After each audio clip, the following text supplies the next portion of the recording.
Hi. Are we doing it only remotely? No, Okay. no, I got my lunch made, Oh, ready to go. ready to go. So the door was not unlocked. Oh, well, So, but Sheila unlocked it. Let me double check that it is. I'll go check that if people are. Oh. And she was leaving it unlocked, I think. okay, I'll just double check. Okay. I had left it unlocked.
Nobody's joined us yet.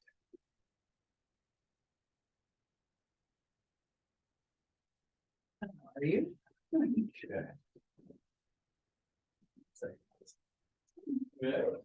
I just found out my dad had COVID. Oh, no. Shoot. He and his wife both have COVID. Mm. Positive this morning. Not a bad case of it, seems like. So did they do a home test? Yes.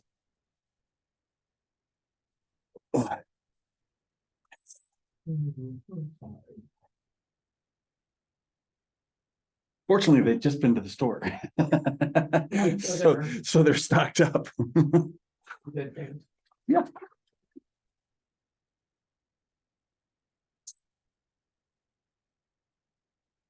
That's a good thing. How are you? Good. Take off on Sunday morning to meet the house.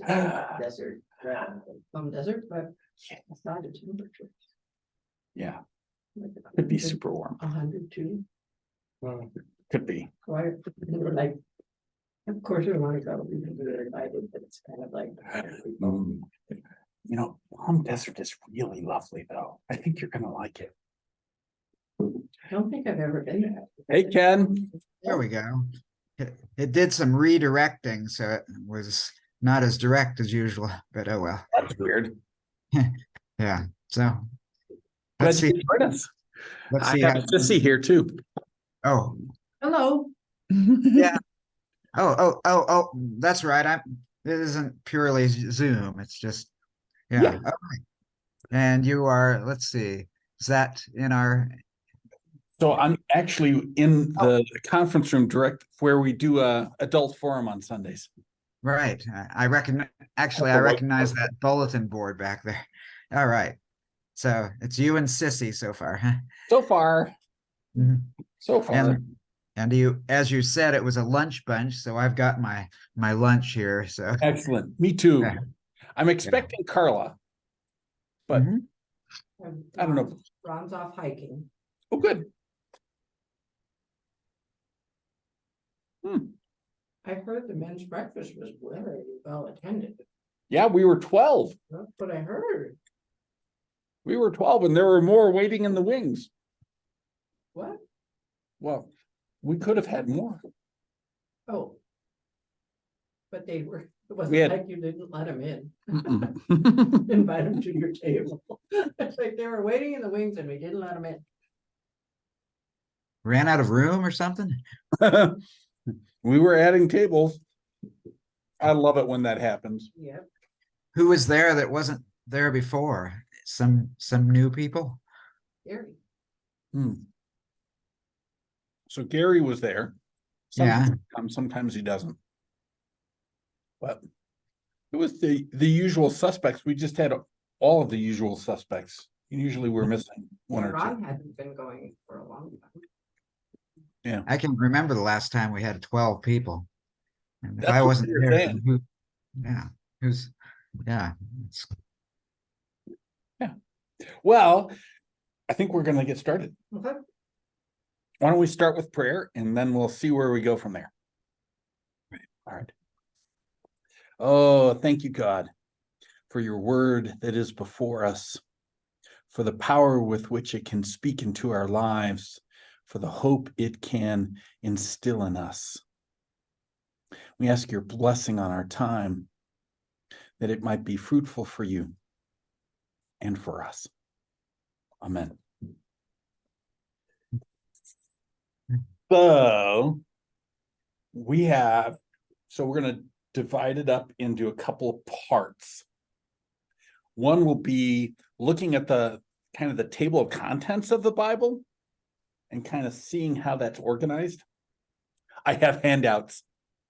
I have handouts and I will share the screens with you so you can see it from where you are, and then I'll send them out to folks after.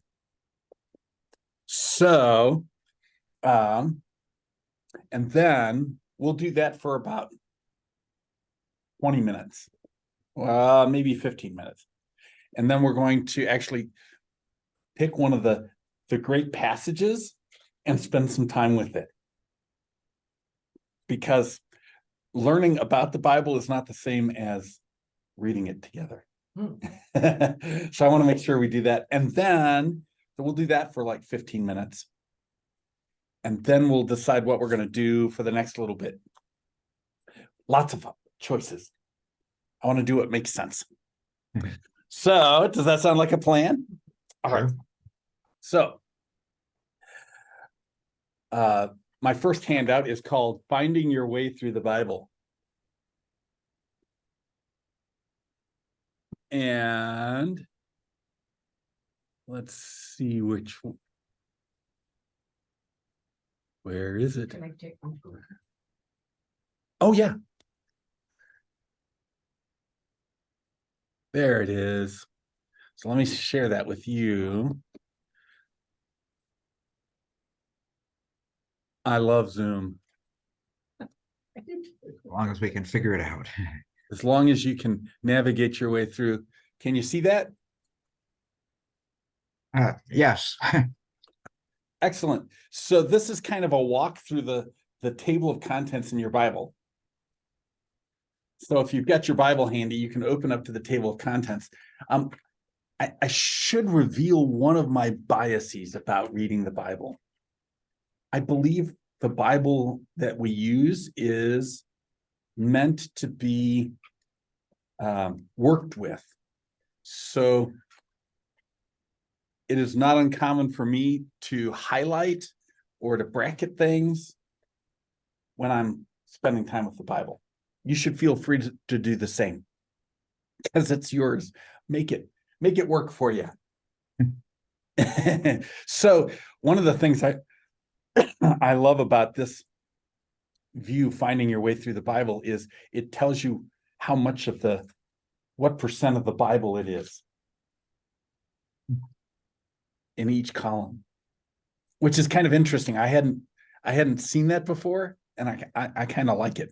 So it tells you what percent of the Old Testament it is and what percent of the Bible it is. But so the first chunk is the books of the law. Oh, and I have another handout here. I will put this one up later, but this is a different view of this kind of the same information. So the books of the law, this is for the Hebrews, this is the core. Everything is good. We need it. But if you don't have the law, the Torah, then you don't have much at all. And then the next chunk is history. Some of it is really old, like the book of Judges is one of the most ancient texts in the Bible. It might predate in its written form what you read in the books of the law, which is, hi, Carla, come on in. No, you're in good time. We were just cooking, starting to cook. I'm supposed to tell you. You're supposed to tell me? The little lady that just went out the door Yes. said she had unlocked it. And so it's open, but you should lock it when you think everyone is here. Okay. So she was concerned about that. I'm not concerned about that. No. If there are enough people in the building, I'm not concerned about it. So welcome. So we're working with two different handouts today. And we're going to move from this shortly to actually spending time with a very familiar passage. Okay. Because reading the Bible matters. So we were talking about the books of the law and then the books of history. And I was just saying that the book of Judges is really old. In its, it may be written down earlier than the books of the law. It's a curious thing. Oh, by the way, how can you tell how old something is? Are they riding horses or camels, or are they riding donkeys? Donkeys is older. Oh, really? Yes. Camels is later. Horses are later. Later than camel. About the same time. But yeah, if you read something and there are camels in it, they're riding camels or horses, you know. So for instance, when you see David is riding into town on a donkey, oh, that's an old text. But if he's riding into town on a horse, well, that's a newer one. That's good to know. Yeah, you would think that they would get the details right, but they're children of their times, just like we are, right? So, and the books of history are often in narrative form. So if you're looking for the stories of the Bible, those will often be in either the history or like Genesis and Exodus. Everything else tends to be in poetry. Oh. Okay. Or sayings, poetry or sayings. Yeah. So then the next big chunk is the prophets. And the three at the top are the major prophets. They're major not because their message is better. They're just longer. They're just longer. Oh, okay. Yeah. And in fact, those three together, Isaiah, Jeremiah, Ezekiel, are longer than all the rest of them combined.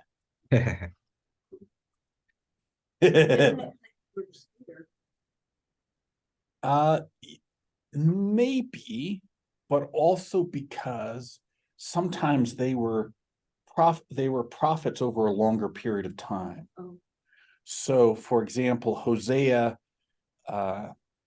Amos goes up to the northern kingdom and prophesies there for maybe 5 years. Whereas Isaiah is prophesying maybe over a 50 or 60 year period. Jeremiah may be the same. And it depends on how much is going on too, right? Mm-hmm. So for Isaiah and Jeremiah, there are so many events. That's part of what makes it so much longer. And then you'll see there's Daniel. He's the first of the 12. The 12 are the minor prophets. Again, not because their message is minor, but simply because they're smaller. And then there's a category that actually appears kind of in between history and the prophets. And that is the wisdom literature. So what's really interesting about the wisdom literature is it's a whole different set of voices and approach to a relationship with God. It's there are places where they're cynical or they're asking the big question and they won't give you the answer. So Job is a great example of that because, right, he's spending time meditating on what's the meaning of suffering and who God is when we're hurting. Mm. But at the end of the day, there's not really an answer to the That's question. frustrating. Well, part of it is a realigning of the questions that we're asking. So Psalms is the Hebrew hymnal. Proverbs is teachings from Solomon and from others. And Ecclesiastes, of course, is this fantastic meditation on the meaning of life. Again, not necessarily the answers that we would expect from other places in the Bible. So that's why I call them kind of alternate voices. Song of Songs is a love poem. You could always tell who when I was in seminary, you could always tell who was engaged or thinking about it by what they were reading. If they were reading the Song of Songs, their relationship was pretty hot. Oh. It's very steamy in places. And then there's Lamentations, which is a meditation on disaster happening to the nation of Israel, but also to people individually. So each of those voices is very different from maybe the other voices you see. Thoughts or questions?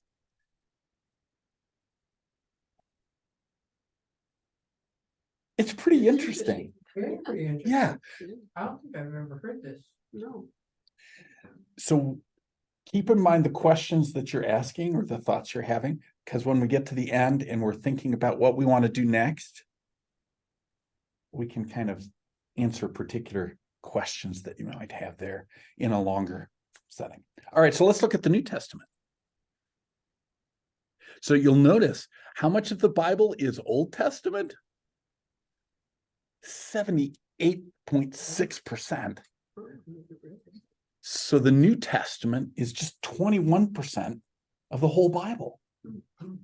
That's remarkable. I rounded the second time. So that's broken into 4 pieces. So there's the Gospels. That's almost half of the New Testament is Gospels. And Matthew, Mark, Luke, and John. Matthew, Mark, and Luke are called the synoptics because they have the same eye. They're working with the same outline. With the way they look at things. Yeah, the story of Jesus is ordered pretty much the same way from one to the other. So Matthew and Luke, of course, include birth narratives. Where did Jesus come from? But Mark doesn't do that. John doesn't do that.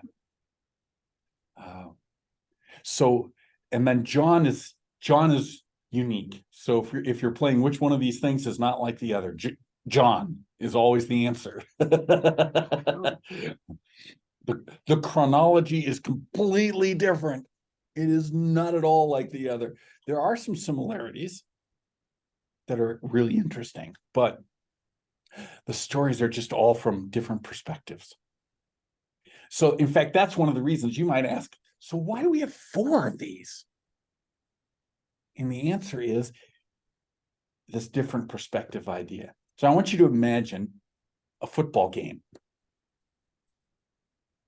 So at the football game, there are lots of cameras, lots of people. So one camera might be on the field and you're looking at the play at the line of scrimmage. That's very interesting. You can learn some things from that. But there's another one that might be from up in the stands and it's looking at kind of the formations. You can see the play from above. And then there's somebody who goes and sits next to someone in the stands and they're telling you what's going on in the stands or how this person is perceiving the game. So each of these perspectives matters, but you really don't get a sense of the whole game if you're missing one of them. Like if all you have is the person sitting next to somebody. Yeah. Yeah, it's a good story. Yeah, it's interesting, but you probably want the other ones too. So I think of the Gospels kind of that way. Different cameras on the action, different perspectives. So Mark is probably written first, maybe as early as the early 60s AD. John is written last, maybe in the 90s, certainly after 85. So you see there's this big range, maybe 30 years in which the Gospels are being written. And they're being written after Christ's death. All of them.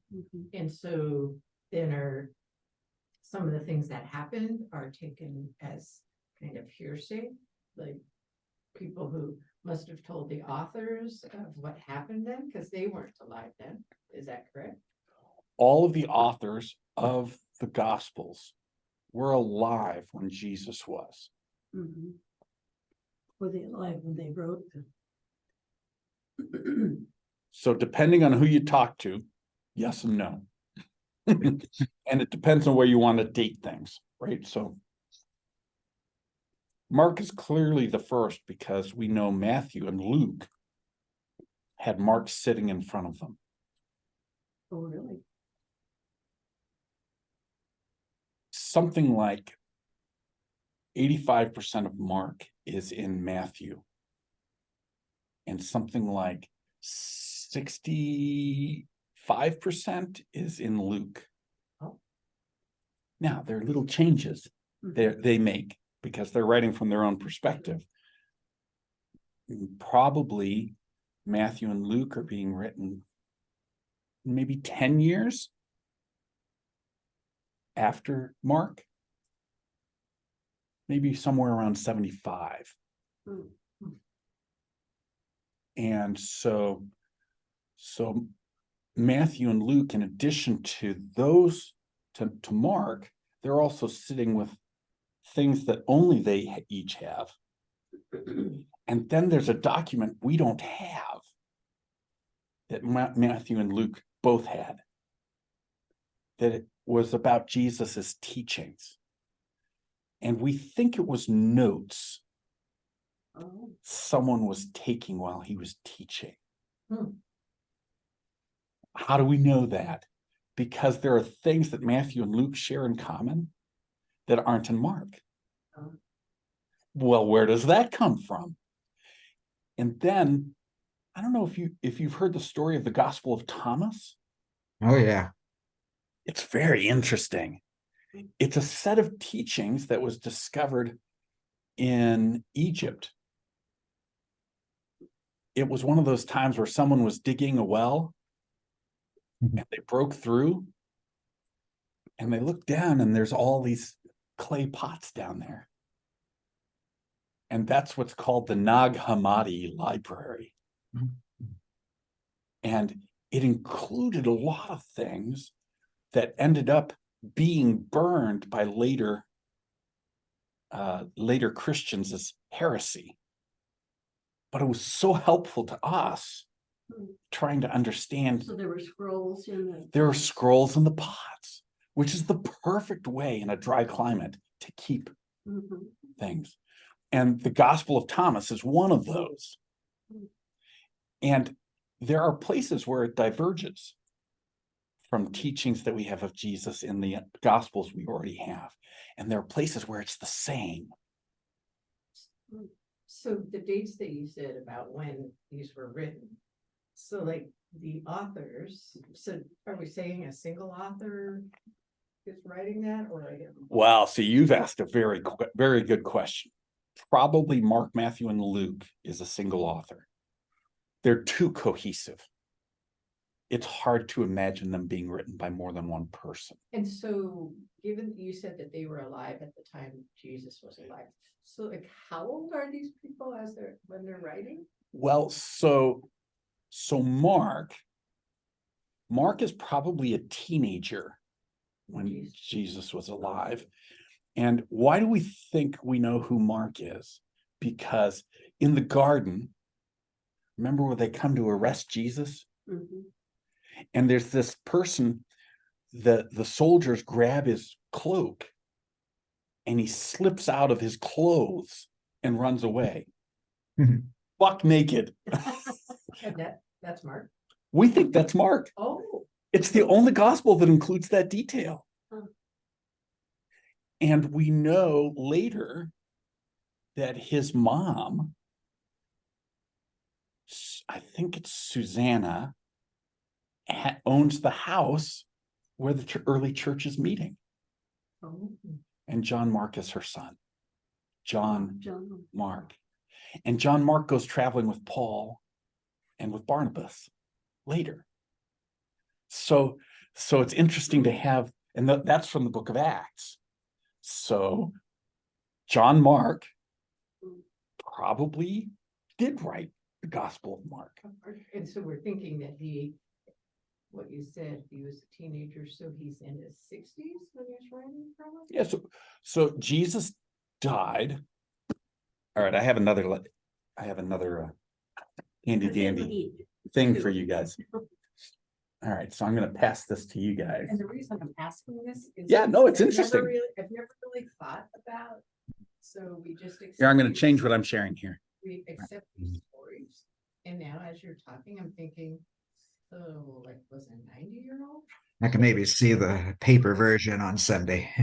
That's but if it's 65 years post its Mhm. death, and they were alive, and they were like 20, so they were writing when they're in their 80s. Well, it could have been 14 or 15. That's too. true. Mark, I had Mhm. never really known that Mark would have been a teenager when, Oh, I have to turn this. so I'm just thinking now, Yeah. as I'm aging, what are my recollections? Yeah. From that? And Yeah. writing? Yeah. I've heard there's another version of Mark, one of those apocalyptic gospels that is a further version that called the Secret Gospel of Mark, and it tells more There are about a his bunch story. of books that were written. Some of them they found in the Nag Hammadi library, but some of them were written separately, and we have trouble tracking some of them. Some of them we only know from fragments or from about 180. There was a guy named Irenaeus, who's one of the early folks who puts the canon of the New Testament together. And he talks about, he wrote a book called On the Gnostics or On the Heresies. And he includes some of these folks, and their writings are mentioned there, but we don't have any other record of them. Hmm. Yeah. So yeah, if you think about John Mark as a teenager, also John the disciple is a teenager when Jesus was alive. But you'll see from the second page of this, or the back of the front page. When you were just kind of stuff. Yeah, there's a timeline for you guys. Oh, So one of the curious things is Jesus was probably born in 5 or 6 BC. I know it's weird. How are you born? If Jesus is born 5 or 6 BC, why is it before Christ? yeah. And it's because the calendar from which we get this measurement of before Christ or in the year of our Lord was devised in the 800s by a guy named Dennis the Small. Really, that was his name, Dennis the Small. It was in Latin, of course. And he was commissioned by the Pope to work backwards and tell us when Jesus was born, because they wanted the calendar to not be the Roman calendar anymore. They wanted it to be a Christian calendar.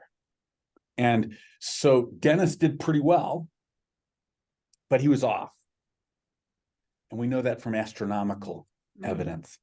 So Jesus is probably born 5 or 6, because we know Herod the Great, when he died. Oh, That's a date we know. how do we know? And Dennis apparently didn't. Because of the astronomical, there was an eclipse Oh, in that year. So we know when the eclipses are.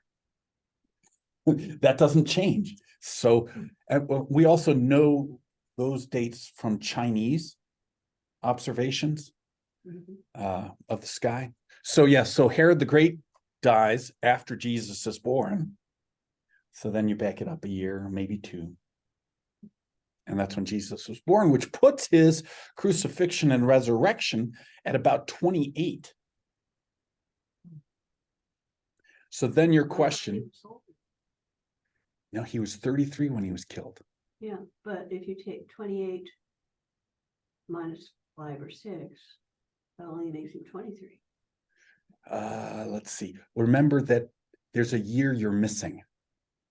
Because 0. 0 is the mark. And you Oh, don't count the year on either side. So oh, yeah, right? It's a weird thing. okay.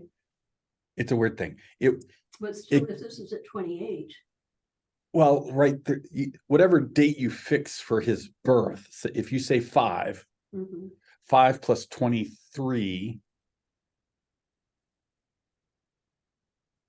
Yeah, because I thought it was 33. it's a little fudging. He was 33 when he was crucified. Yeah, But 33 minus 5 is 28.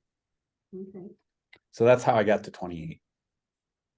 And he only had 3 years of ministry, right? Yeah. So someone who's maybe 15 when Jesus is killed, well, so you mark it forward 30 years. So he's 40, Mark is maybe 45 or 50. And I would think that his memory would be reliable then versus an 85. Well, so now let's talk about John, right? Yeah. Because John's the oldest of the bunch. That one is most likely written some by him, but maybe some dictated to disciples that he had. We know each of the disciples of Jesus had disciples of their own. Well, and I suppose they could have been taking notes or writing down thoughts before they actually wrote them. Yeah. So some of it may be directly or closely attached to John, but some of it, the section after Jesus' death and resurrection is different. After his death and the initial resurrection, there's a set of stories about how he meets the disciples. And that sounds different in some ways In John. in John. Mhm. The opening to John is very different, right? In the beginning was the Word, and the Word was with God, and the Word was God. That's not narrative. It's really almost poetry. Mhm. So was that Almost like Genesis with the beginning of the world. Yeah. On the other hand, one of the things you can say about the Gospel of John is it is very tightly put together. Hmm. And it's written in very simple Greek. So whenever you're learning Greek for the first time, they always put you in John because it's like it's like second grade or third grade. It is so easy. There aren't these long, convoluted sentences. Luke has those. Luke is the most educated of the bunch, right? Because he's a physician. So his Greek is really excellent. And if you know enough Greek, you can spend time with Luke. But if you don't know enough Greek, you're going to stick with John. So John may be by his school or his disciples. We know some of those disciples by name, actually, but not all of them. Mhm. It turns out one of his disciples was Polycarp, who's martyred in the mid 2nd century. So you can see the line, and Polycarp's disciple was Irenaeus, I mentioned earlier. Oh, so you now start to see how it's like a big family, and we don't know all of the names of everybody in the family, but we know a few. Yeah, so that's the gospel. So let's go back to our list here. And that's not the list. There we go. So let's share that screen. So the next book is the next category, the next genre is history, right? And that's just the book of Acts. It's the only book of history. And it's part of a 2-volume set written by Luke. They both begin the same way. They both have similar language, and it seems to be a continuation of themes from Luke. We see the gospel start in Bethlehem, and then it works out in concentric circles until the whole world is reached by the end of Acts, the whole world as they know it. It's the story not only of Jesus' ascension, but how the church is born, but then what are some of the travels of each of the disciples? Now we're going to call them apostles because they were sent. Disciples are students. These are ambassadors. That's the one of the good translations for the word apostle is ambassador. And then the letters is the next really big chunk. So you'll see if you compare the size chunk, letters is 36% of the New Testament, still less than the Gospels. And the author of many of those books is Paul, with some reservations. Probably Paul wrote everything from Romans through Philemon. So other than one of the gospel writers, Paul is the one who wrote most of the New Testament. I've heard some debate over Ephesians as well. Ephesians, there's some debate about. The fly in the ointment when we're talking about authorship is that oftentimes the great thinkers and speakers, they would dictate. And so if they're dictating, who wrote it? Well, maybe it was Silvanus, who had really wonderful Greek. Or maybe it was Silas, who also traveled with Paul. Maybe some of it was in Luke's voice. Luke was the physician for Paul. And that's how we know parts of the book of Acts are, Luke is in there, and there are sections that are from we, not from they. So we think Luke was actually traveling with Paul during those time periods. So yeah, Ephesians has some questions, Colossians, but pretty much that whole chunk from Romans through Philemon, you can make an argument Paul wrote those.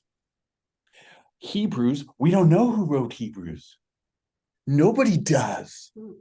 Even in ancient times, they didn't know.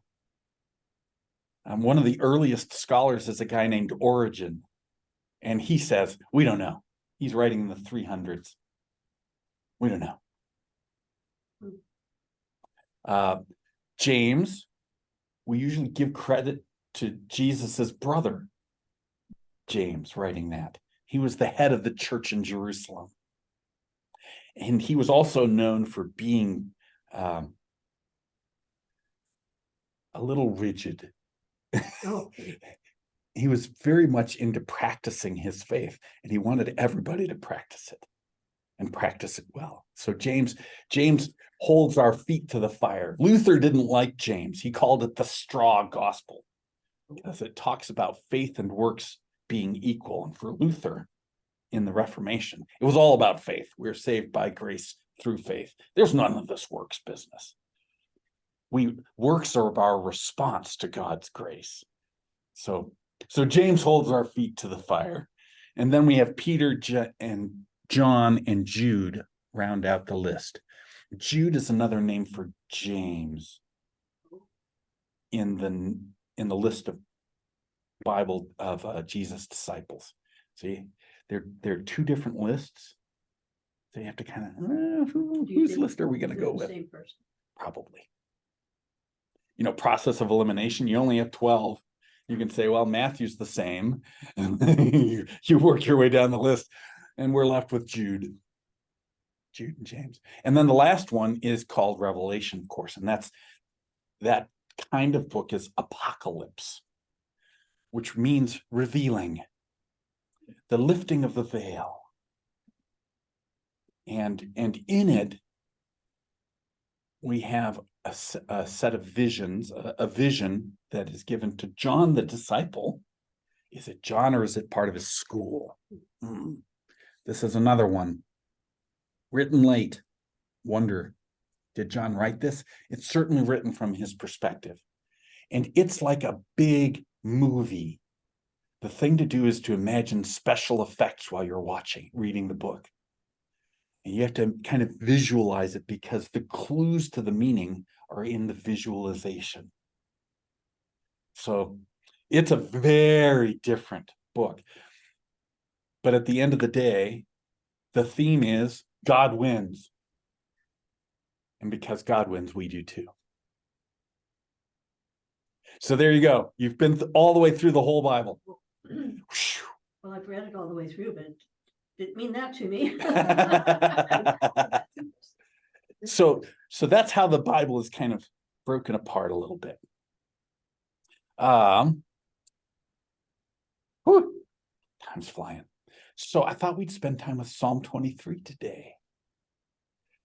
Can I ask you a question first? Yeah. I've heard you and other ministers say, always start with Mark. Mm. And I'm wondering why. At least two reasons. One is it's the shortest of the Gospels. It's also very peppy. His favorite word is immediately. And he's the journalist of the three synoptic Gospels. So he includes details and he moves the action along. He doesn't sit and dwell so much. We've got stories to tell. Okay. Interestingly enough, that the order in which you've heard other pastors suggest it, was first suggested by St. Jerome Oh. I don't know. in the 400s. He's the one who wrote the Latin Bible, Oh. who translated and created the Latin translation, right? Because originally it's Greek and Hebrew. So St. Jerome translated it into the language of the empire, where before that didn't exist. So I want you to imagine, even Constantine in the 300s did not have a Latin version of the Bible. Well. It's amazing to think about, isn't it? So he was translating in the late 300s, early 400s. And so Jerome then was. translating it from Greek into Latin made it more universal? Correct. It could reach more people. Remember that at the time, the eastern part of the empire spoke Greek. They had their Bible, their New Testament already. And there was a Greek translation of the Old Testament already. So they already had their Bible. But on the Western side, the Catholics, those who would become the Catholics then, they all were Latin speakers. So Jerome, writing actually from Antioch, is the one who gave us, and he's the one who started the chapters and verses. Oh. We didn't have those before. That was an invention. So I don't want to say arbitrarily, but that's Yes. how that happened. Yeah, he chose it. Oh. It doesn't mean it didn't change after him, but that's that idea. It didn't exist before him. So it was truly this narrative, like not even divided into anything, chapters or anything Not like divided that. into chapters. No. Now when you get a Greek New Testament, like when I was in seminary, now it's divided up in chapters. But that's because of Jerome. And just for ease, the original, it's straight. There aren't even, you can tell sometimes paragraphs, but sometimes it's just straight. Whoa. So you have to wade into it. Mhm. It's part of why they memorized things, because it was so hard to find. Yeah. it would be. How about the Hebrew Bible? Had they broken that up into chapters? Did the Jews do that before? Oh, so that's an interesting question. I don't remember the Greek version of the Hebrew Bible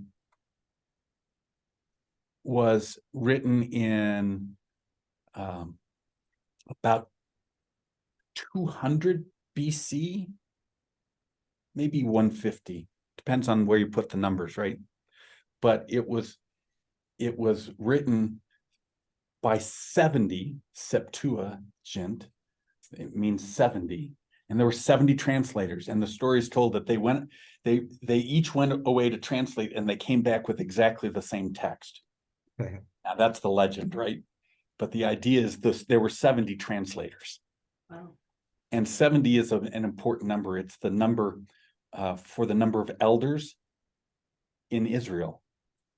It's the number of elders that Moses set aside to help guide the people. And it's the number in the Sanhedrin during Jesus's time. There are 70. So that's where we get the Septuagint. I can't remember.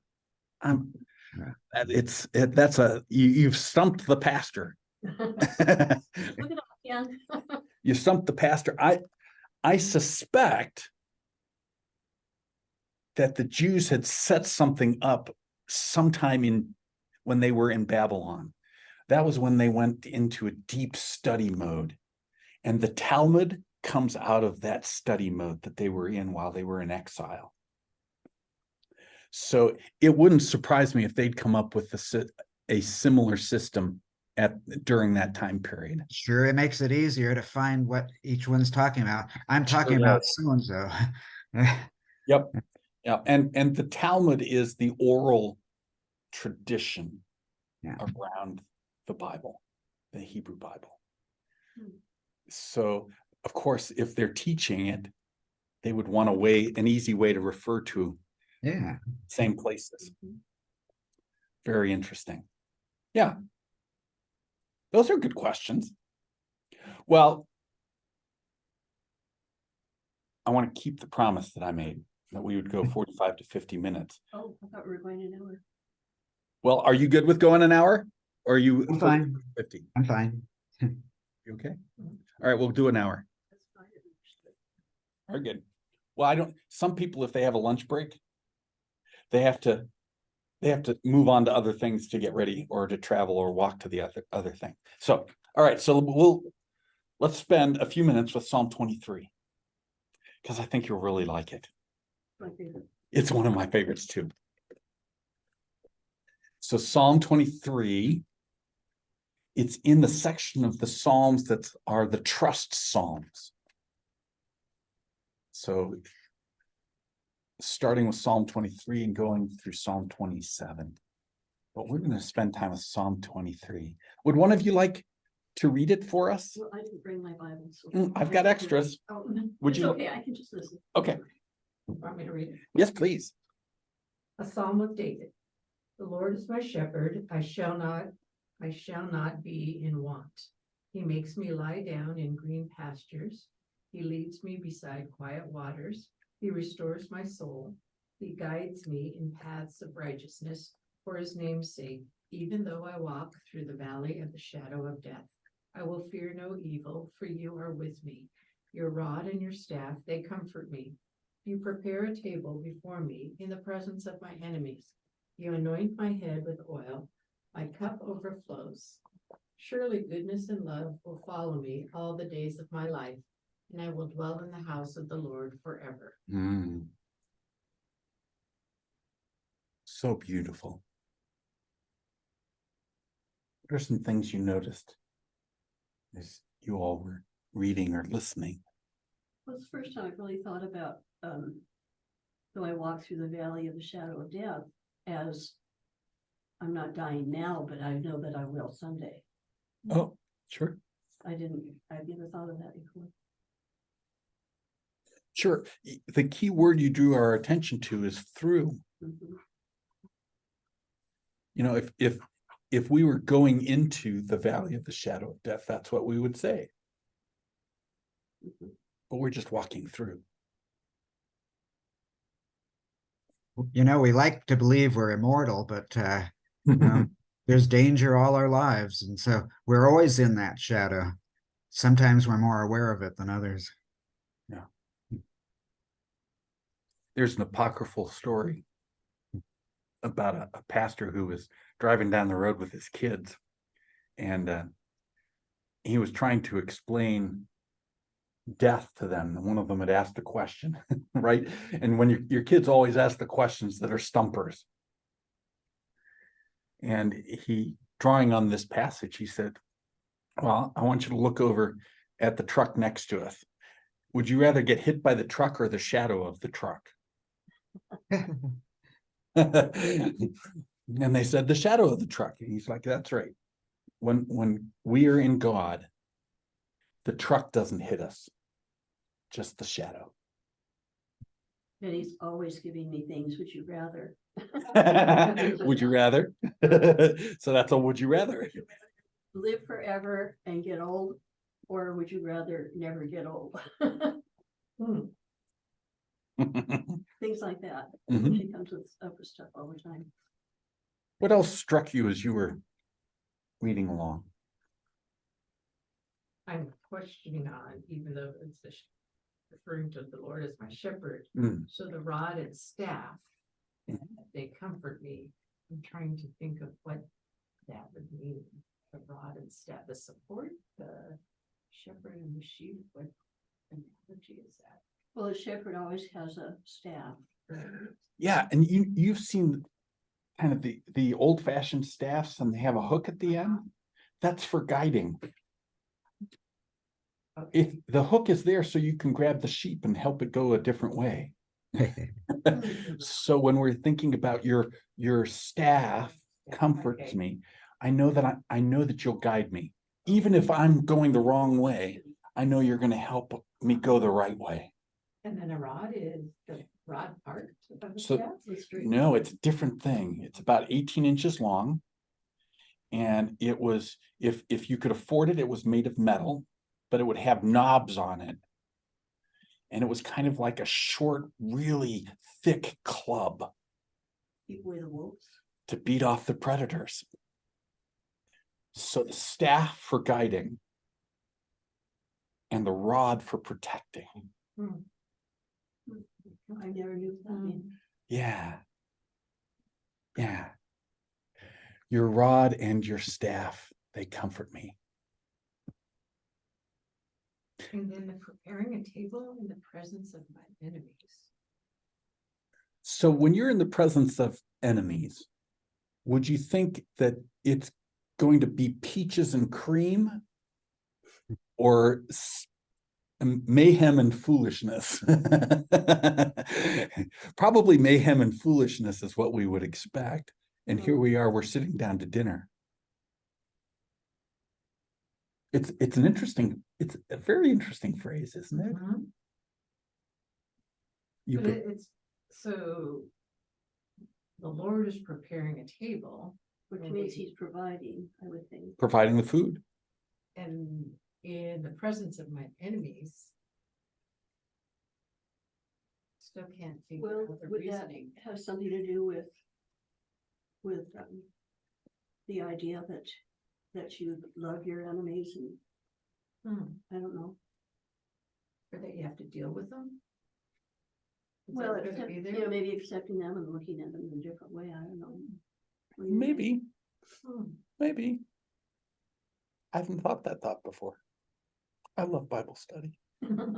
I think thoughts I never thought before. What have you heard before or thought? Well, my impression that, so I'm looking at the other things here that are with it. So one of the things when you're reading poetry in the Old Testament in particular is they have parallel construction. So you prepare a table before me in the presence of my enemies is related to the idea of you anoint my head with oil, my cup overflows.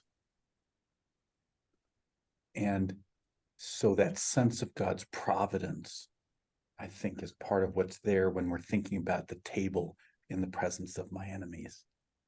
A sense of safety and abundance, even when things look dark. So, kind of looking back, even though I walk through the valley of the shadow of death, so you prepare a table before me in the presence of my enemies. I see those ideas kind of related to each other.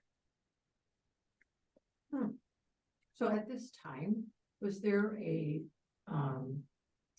sense of trying to protect what you have? Like to keep what you have for yourself and not share? I think that's a natural piece of humanity. Because I'm thinking about that. I think about that in present day about how we have an abundance and overabundance, but there's still the sense of this is mine. Right. And I get it and I'm not going to share it. I've got mine. I'm going to restrict what you have. And Right. so Right. that when you share with your enemies and then you're still anointed by God and your cup overflows and your confident goodness and grace will still be part of your life, even if you give it away too. All that. I think that's remarkable, don't you? I hadn't thought of that. I think that's remarkable. Let me give you a little more insight. So you said surely goodness and love. So, do you remember the King James? It's surely goodness and mercy, right? The word mercy and love in Hebrew is a very cool word. I want to write it down for you so you can see it. It's this Hebrew word is hesed. And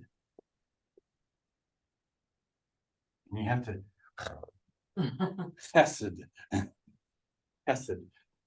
It is covenantal love, sacrificial love, love that does not count the cost. It steps right in.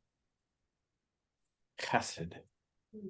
It's the love that God has for his people. It's the love David has for Jonathan. It's the love that a husband and a wife are to have for each other. The willingness to give up out of love. So surely goodness and chesed will follow me all the days of my life. Who's sacrificing? If it's sacrificial love, who's making the sacrifice? God. God is making the sacrifice every day for you and me. That's beautiful. So this idea that yes, it's going to be with us all the time, every day. No matter what. No matter what. Not counting the cost, right? What's worse than a parent doing something good and then making you feel guilty about it? and yet, but that's not what God does here. Great stuff, isn't it? Oh. And there's more. Every time we come, it's fresh, right? We always see something new. So let's talk a little bit about where we want to go together. Yeah. We have so many different ways to go. Are there things that you're interested in or questions that you have that we could work on together?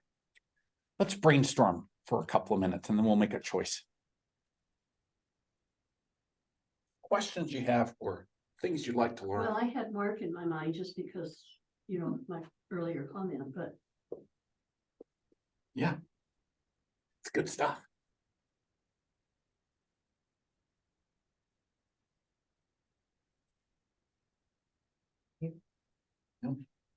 As you went through all of these, they all sounded interesting. Yeah. Ken, do you have any questions or things that you're interested in? Oh, I'm pretty open. It's there's some of the letters of Paul can be pretty abstruse, and it'd be fun to share ideas on that. Yeah. Well, Ken, you studied a lot of Bible stuff before. I don't know if you want to do something you haven't already done. Well, so I'm gonna bracket these for a minute. I could also do something like a little more in depth story of the whole Bible. So the kind of the arc that would help us know how it's organized. Well, we did the organizing of the books, but it's broken into eras. And we could learn a little bit about each of those eras, and that would be a kind of a survey of the whole Bible. The themes of the Bible, I guess is what I'm saying. I've done a Bible for dummies, not that you're dummies, you're not, but but sometimes it's nice to just kind of start from the beginning and see what we learn. I've also done something focused on the Gospels in that regard. So we could go a little deeper into the stories into how the Gospels are set up and how they're different, and then do some Bible study in each of the Gospels, and so you can see those differences. I guess that's my main interest, is because I love the story of Jesus. Gospels. Okay. So one of the things that we've done, and I said survey, Mhm. and I said the quote dummies version. Okay.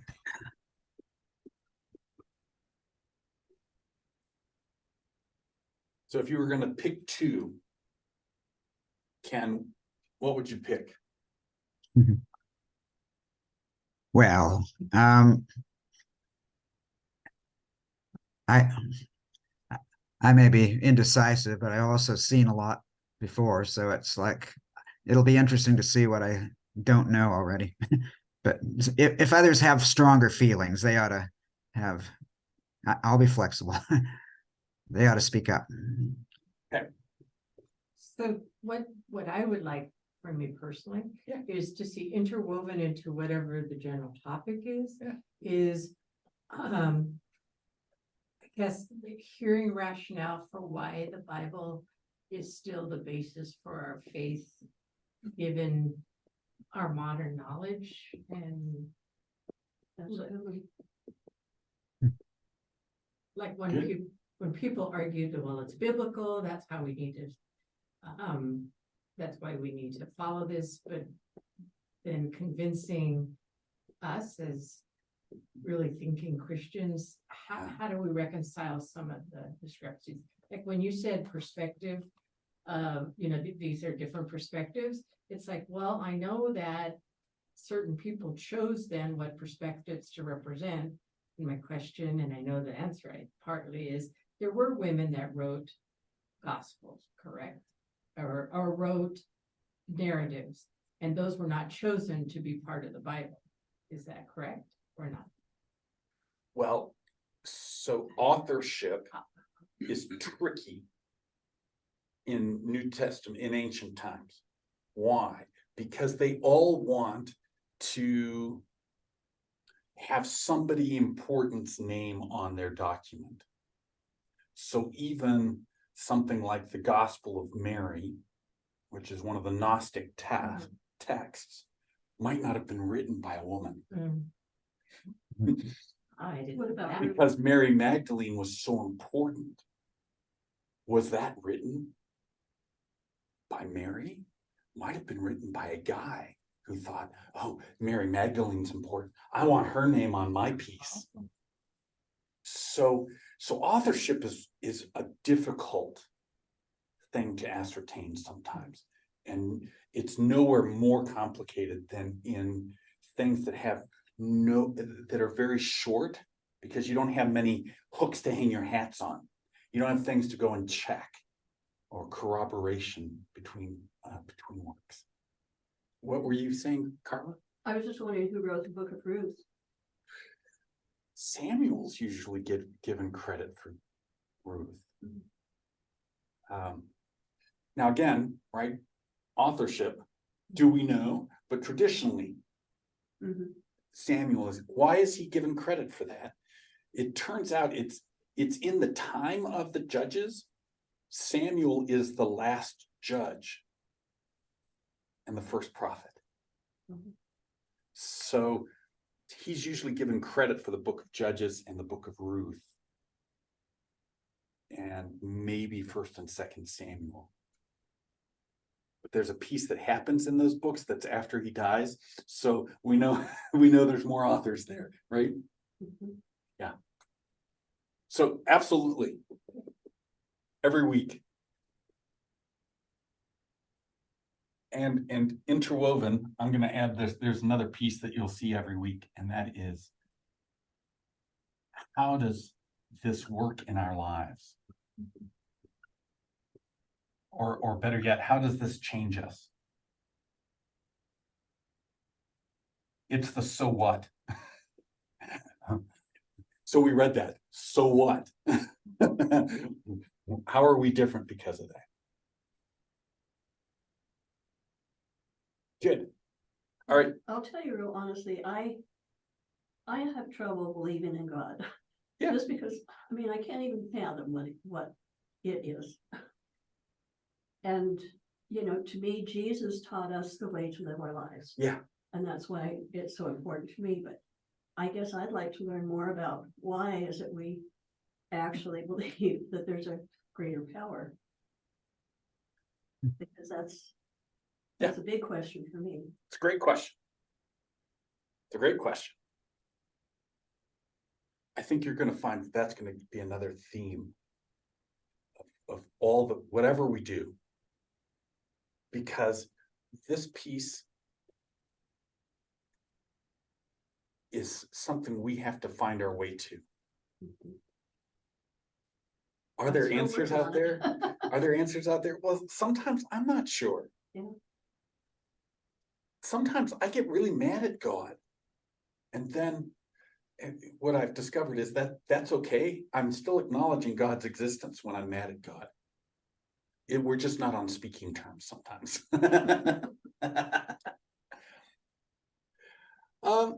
So I'm inclined then, based on this list, let's do from here to November. Let's do a combination of these with an emphasis here. How does that sound? So the next week or two, maybe we'll do this piece, but what we're headed for is spending more time with the Gospels. Okay. Does that sound like a plan, Ken? Sure, though I have to tell you, I'm not free next Friday because of an all-day thing at the library, but after that, it happens. So we'll continue to meet the same time. Every week. Every week. Okay. If you can make it, great. If you can't make it, it's Yep. the way it is. Well, The working man's plight.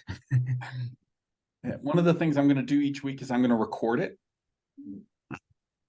And while you may not want to sit and watch the video, you could have it as a kind of an audio story going in the background if you wanted. So a way to spend time with it.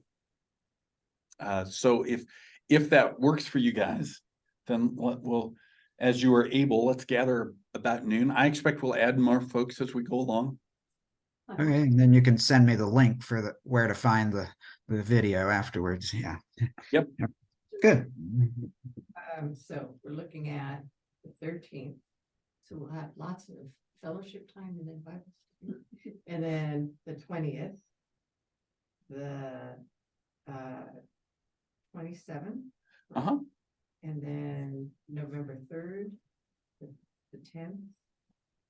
And then the 17th, and then the day after Thanksgiving? No, Okay. So the 17th, is that when we'll like stop? that'll and be the regroup? stop of this unit. And then we'll And reconnoiter. I'll be gone the first 2 weeks of November, Okay. so we will be too. Well, when we get closer, if we haven't added folks, we might take a break.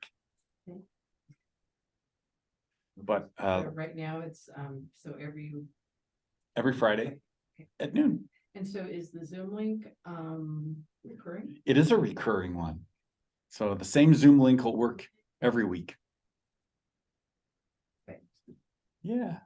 Thank you all for making time today. Thank you. Very great. Let's pray our way out, shall we? Thank you, God, for your word that is powerful, that challenges us, that intrigues us, that encourages us. Plant your word deeply in our hearts, O God. Help us be mindful of your presence as we go forward in this day. May we have a sense of you at work in and around us. Amen. Thank you. Lovely. Thank So you. interesting. We'll have some more fun. I have many different takes on some of these things. I think you're going to have a good time. I know it's fun for me. Thank you, Ken. I'll send you the documents. All right. Well, or I can just pick them up on Sunday. Up to you. Well, yeah. Okay. Very good. God bless you. Bye. Take care. Bye-bye. Yep.